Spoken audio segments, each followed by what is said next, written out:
Assalamualaikum warahmatullahi wabarakatuh. Hari ini kita kelas 10 MIPA peminatan akan belajar kimia dengan judul Hakikat Ilmu Kimia. Ini berada di bab 1 semester 1 kalian pas masuk di SMA. Ilmu kimia. Kalian tahu bahwa kita sekarang belajar kimia. Kimia itu bukan sesuatu hal yang menakutkan atau bukan sesuatu hal yang membuat kita sulit dan sebagainya. Tapi ketika kita belajar kimia, kita akan memperoleh manfaat yang sangat-sangat banyak sekali. Karena kimia sangat-sangat dekat dengan kehidupan kita sehari-hari.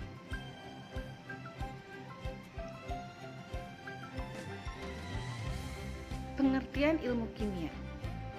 Ilmu kimia ini berbeda dengan ilmu fisika atau ilmu yang lain, ilmu pengetahuan alam yang lainnya. Coba kalian bayangkan, kalau kita meminum obat, pernahkah kita minum obat sebanyak misalnya kilogram atau miligram?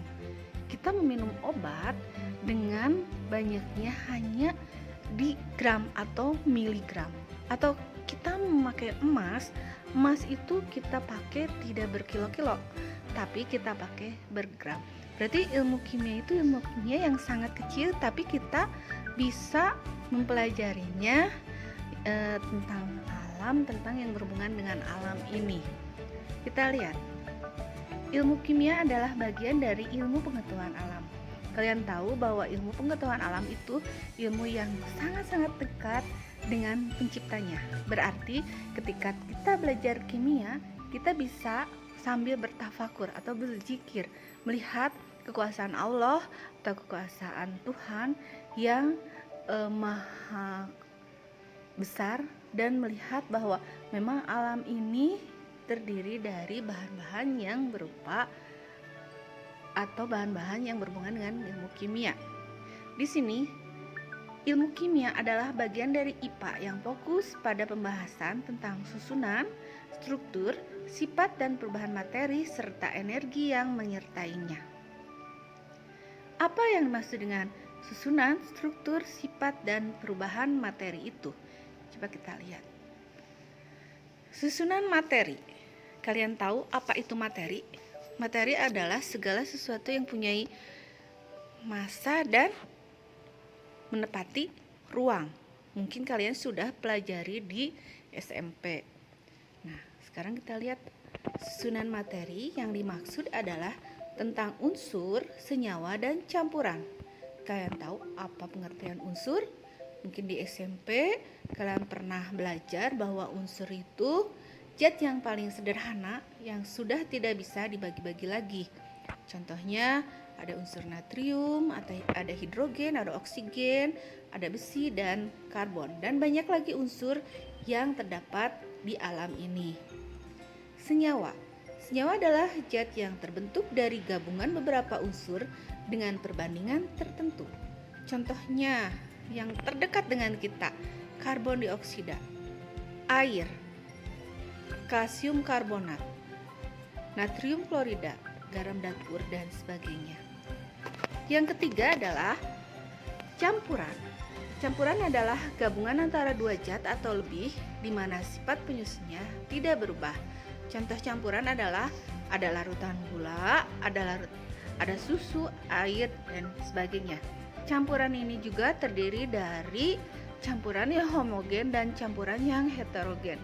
Sedangkan campuran yang homogen, kalian tahu bahwa campuran homogen itu adalah sering disebut dengan larutan, di mana larutan itu terdiri dari pelarut dan zat terlarut. Nah, di campuran homogen, kalian tidak melihat ada apa di dalamnya. Contohnya, kalau kita meminum air soda, dalam soda itu ada sodanya, di dalam air soda maksudnya ada soda, ada gula, ada airnya, ada pewarna dan sebagainya. Berarti disebut campuran yang homogen. Sedangkan yang heterogen, kan misalnya kita campurkan air dengan tanah. Kalau kalian larutkan air dengan tanah, maka ada endapannya. Di situ berarti ada batas-batasnya dari zat terlarut dan pelarut. Di alam, kita lihat bahwa unsur itu banyak sekali. Ada unsur yang dibuat oleh manusia dan ada unsur yang alami. Betapa banyaknya unsur sehingga kalian kalau misalnya satukan menjadi senyawa, berarti ada berjuta-juta senyawa atau bermiliar senyawa di alam ini. Sekarang kita lihat ada air, ada amonia, karbon dioksida, dan hidrogen. Itu adalah senyawa, di mana terdiri dari gabungan unsur. Mana senyawa itu banyak sekali di alam ini. Struktur materi. Apa itu struktur materi? Struktur materi menjelaskan tentang ikatan yang terjadi antara atom sampai terbentuk molekul unsur. Molekul ada senyawa atau ion. Dan contohnya misalnya oksigen, nitrogen, hidrogen, fosfor. Itu merupakan molekul unsur yang ada diatomik dan ada poliatomik. Yang kedua adalah contoh molekul senyawa. Contohnya adalah CO2, H2O, dan kalsium karbonat. Dan lagi contohnya adalah ion. Jadi ion itu ada Na+, Cl-, Ca2+, dan sebagainya ya. Sifat materi. Bagaimana sifat materinya? Yang di kimia itu, sifat materi yang dimaksud lebih mengarah ke sifat-sifat kimia suatu zat. Misalnya, mudah terbakar, mudah mengalami korosi, mudah bereaksi dengan zat lain, dan sebagainya. Kita lihat kan, bahan-bahan kimia ada yang mudah meledak, ada yang mudah berkarat, dan ada yang cepat reaktif bereaksi dengan yang lain. Nah, di dalam kimia juga ada perubahan materi. Perubahan materi itu, kita lihat.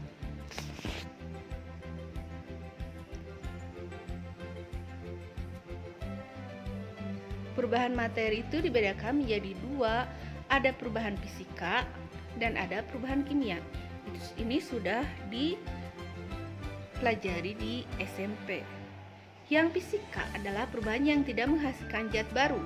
Contohnya lilin yang dibakar dan meleleh, es mencair, dan misalnya contoh yang paling konkret kalau misalnya kayu dipotong, kayu menjadi kursi dan sebagainya. Ada juga yang kedua adalah perubahan kimia, di mana perubahan kimia adalah perubahan yang menghasilkan zat baru akibat dari reaksi kimia.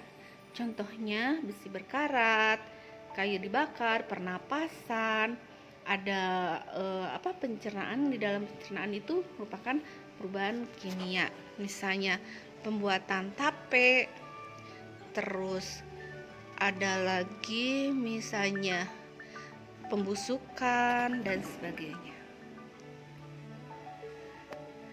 Prinsip dasar ilmu kimia itu apa sih?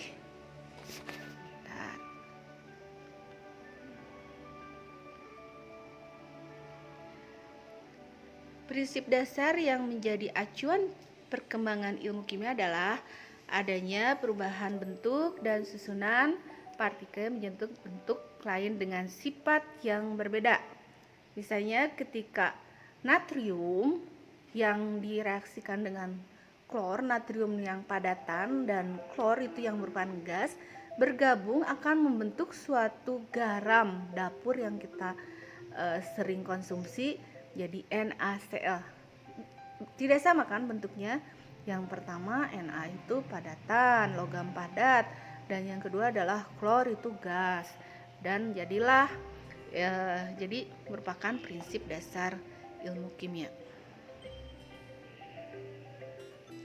Contohnya yang tadi sudah saya sebutkan, zat A direaksikan dengan zat B, reaksi antara keduanya pasti menghasilkan zat baru.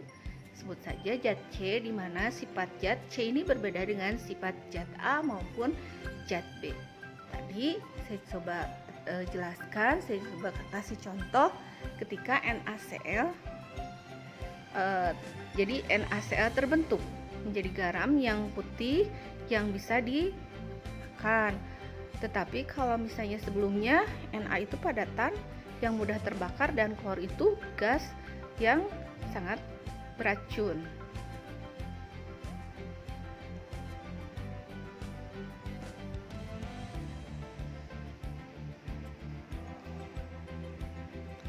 Ruang lingkup kimia. Kita lihat ruang lingkup kimia itu. Ruang lingkup kimia meliputi susunan, struktur, sifat, serta perubahan materi dan yang menyertainya. Secara umum, kimia dibedakan menjadi dua, yaitu kimia deskriptif dan kimia teoritis.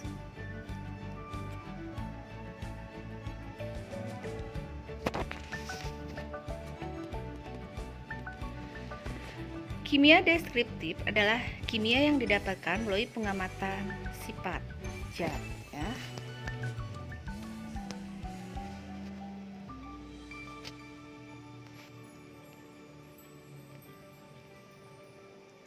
Kimia teoritis adalah ilmu kimia yang membahas tentang materi.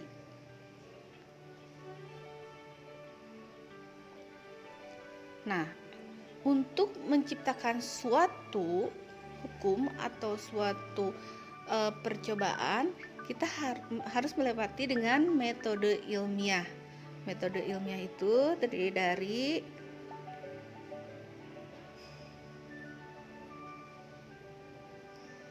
pentingnya bagi ilmuwan untuk memahami metode ilmiah yang baik dan benar. Gagasan yang mereka usulkan hanya bisa terjawab oleh metode ilmiah. Adapun langkah-langkah yang harus dilakukan dalam metode ilmiah adalah sebagai berikut.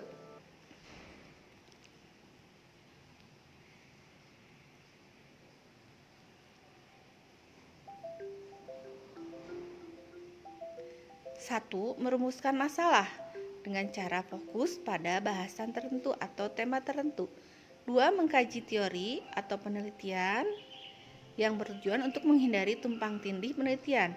Tiga, mengajukan hipotesis bertujuan untuk mendapatkan kesimpulan. Empat, melakukan eksperimen untuk menguji hipotesis. Lima, mengumpulkan data. Enam, mengolah dan menganalisis data. 7, membuat kesimpulan, dan 8, melaporkan hasil penelitian dalam bentuk laporan ilmiah.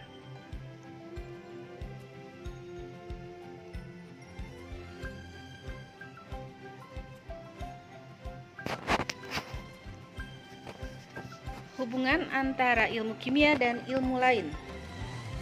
Kita mempelajari ilmu kimia akan berhubungan dengan bidang kedokteran, ada bidang farmasi, ada bidang kriminologi, ada juga bidang pestisida. Berarti kimia itu sangat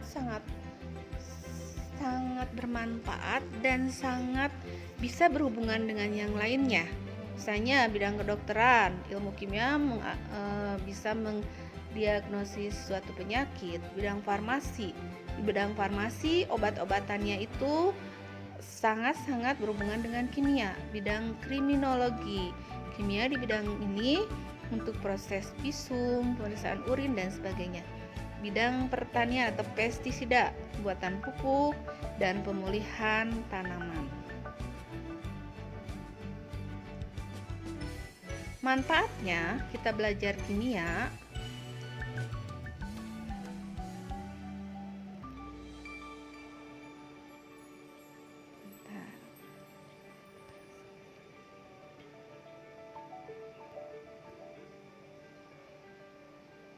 memahami alam beserta prosesnya. Sebagai contoh, saat bernapas, kita akan masuk ke dalam tubuh oksigen dihirup dan akan mengalami proses pembakaran, akan dihasilkan energi.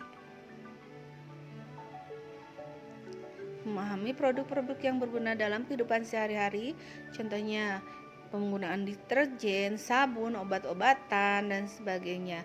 Kimia sangat bermanfaat. memahami berbagai jenis produk teknologi, contohnya pesawat, terbang, mobil, kulkas, dan sebagainya. Pada pesawat terbang dan mobil, ilmu kimia berhubungan dengan pemakaian bahan bakar minyaknya atau bahan bakar bumi. Ada kulkas, ada dan sebagainya. Kulkas misalnya adanya freon, terus adanya produk-produk yang berhubungan dengan kimia. Yang keempat, memahami produk kimia yang dapat menekan masalah, contohnya DDT, CFC, unsur-unsur radioaktif, dan merkuri. Kenapa sih ozon bolong dan sebagainya. Yang kelima adalah memahami bahan-bahan kimia beracun, contohnya formalin. Formalin itu dipakai untuk pengawet mayat, bukan dipakai untuk hal-hal yang berhubungan dengan makanan. Itu sangat jelas tidak boleh. Misalnya borak itu buat ada hal yang borak itu buat misalnya